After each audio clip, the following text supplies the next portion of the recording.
നിങ്ങൾ സമാധാനമായിട്ടിരിക്കെ. കേസിന്റെ ഗതി വെച്ച് നോക്കുമ്പോ വീട് നമുക്ക് തിരിച്ചു കിട്ടാനാ സാധ്യത. പക്ഷെ അങ്ങനെ ഒരു വിധി വരുമ്പോ അത് നിങ്ങളുടെ അളിയനെ കൂടി ബാധിക്കും. അതെങ്ങനെ വക്കീലേ?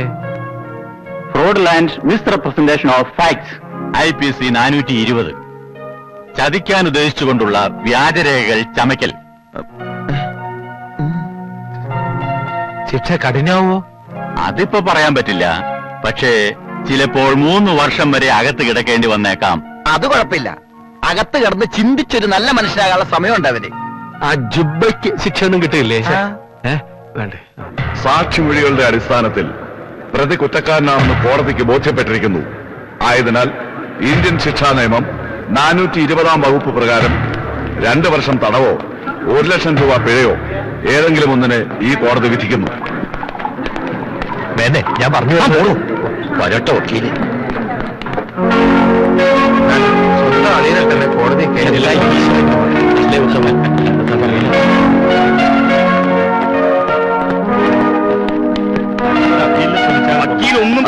ജയിച്ചൊന്നും വരുന്നുണ്ട.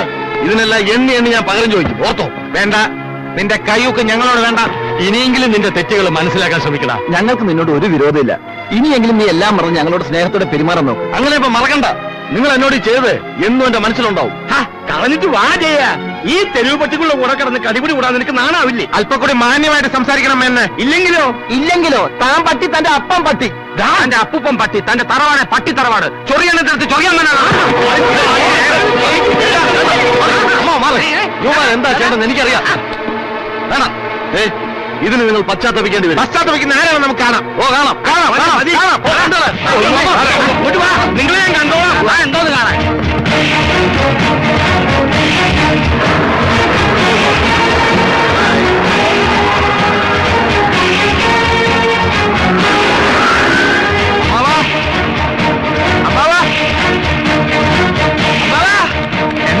എന്താ? സത്യം ജയിച്ചു. കേസിലെ ജുബ്ബാമേനോൻ തോറ്റു തൊപ്പിയിട്ടു. വീടിന്റെ ഉടമസ്ഥ അവകാശം അമ്മാവൻ തന്നെയാണെന്ന് കോടതി വിധിച്ചു. അമ്മാവൻ ആഗ്രഹിച്ച പോലെ സ്വന്തം വീട്ടിൽ വെച്ച് തന്നെ നമുക്ക് സുധയുടെ വിവാഹം നടത്താം. എന്താ അമ്മാവ് ആലോചിക്കുന്നേ? ഒന്നുമില്ല. വിവാഹത്തിനുള്ള കാര്യങ്ങള് കുറച്ചു ദിവസമേ ഉള്ളൂ. അതൊക്കെ ഞങ്ങൾക്ക് വിട്ടു തന്നേക്ക്. എത്ര കഷ്ടപ്പെട്ടിട്ടായാലും അന്തസ്സായിട്ട് തന്നെ ഞങ്ങൾ സുധയുടെ വിവാഹം നടത്തും. അല്ലേ? പിന്നെ ആദ്യം മലപടി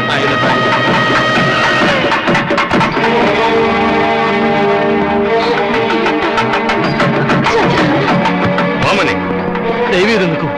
അയ്യാ, പ്രശ്നം ഉണ്ടാക്കരുത്. നടക്കാൻ പോകുന്ന നിന്റെ പെങ്ങളുടെ കല്യാണമാണ്. ഇപ്പൊ അവന് അങ്ങനെയുള്ള ബന്ധങ്ങളൊന്നുമില്ല. നിങ്ങളൊക്കെ കൂടി അവനെ കോടതി കയറ്റിയില്ലേ? അതോടെ തീർന്നു. അതൊക്കെ കഴിഞ്ഞ കാര്യങ്ങളല്ലേ. എല്ലാം നമുക്ക് മറക്കാം. അതങ്ങനെയൊന്നും മറക്കാൻ പറ്റില്ല. അതെയാ, എന്തും നമുക്ക് പറഞ്ഞു തീർക്കാം. ഈ ചടങ്ങൊന്ന് കഴിഞ്ഞോട്ടെ. നിങ്ങളുടെ തന്ത്രങ്ങളൊക്കെ എനിക്കറിയാം. ഒരിക്കൽ നമുക്കിട്ടൊന്ന് പണിതല്ലേ? അജയ്യ, ചെന്ന് എഴുതി വാങ്ങിക്കടാ. ഇതുപോലൊരു അവസരം വേറെ കിട്ടാനില്ല. ചെല്ലട വേഗം.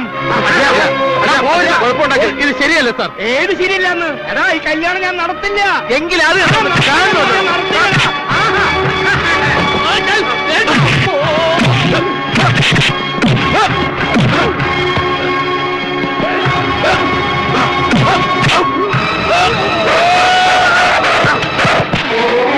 എന്താ പ്രശ്നം?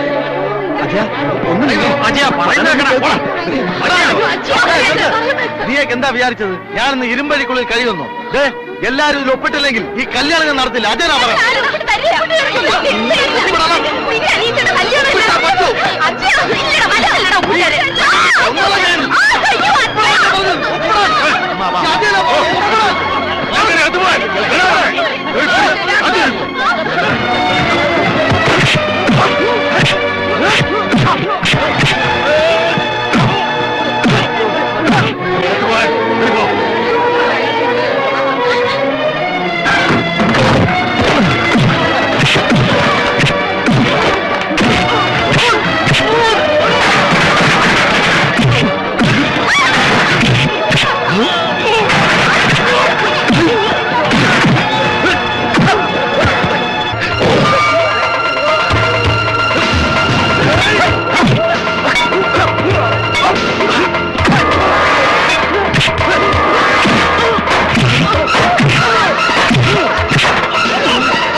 തറവാട് നിലനിർത്താൻ ഒരാണ്ടരി വേണമെന്ന് ഏതൊരച്ഛനെയും പോലെ ഞാനും ഒന്ന് മോഹിച്ചു പോയി. അവസാന കർമ്മം ചെയ്യാൻ ഒരു മകൻ വേണമെന്ന് ആരാഗ്രഹിക്കാത്തത്? നിന്നെ എനിക്ക് ദൈവം തന്നപ്പോ ഞാൻ എന്റെ മറ്റുള്ള മക്കളെ വരെ മറന്നു. മക്കളെല്ലാവരും ഒരുപോലെയാണെന്ന് നിന്റെ അമ്മ എന്റെ ശാരദ കണ്ണീരോടെ പറയുമ്പോഴൊക്കെ ഞാൻ എതിർത്ത് നിന്നിട്ടേ ഉള്ളൂ.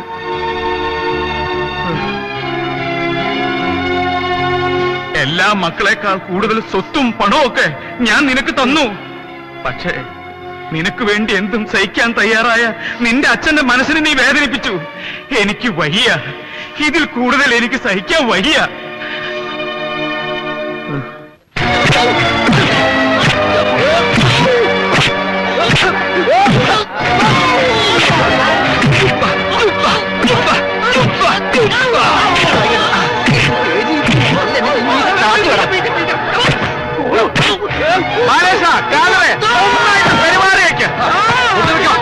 കൊണ്ടുപോയി എണ്ണ തോണിയിലിട.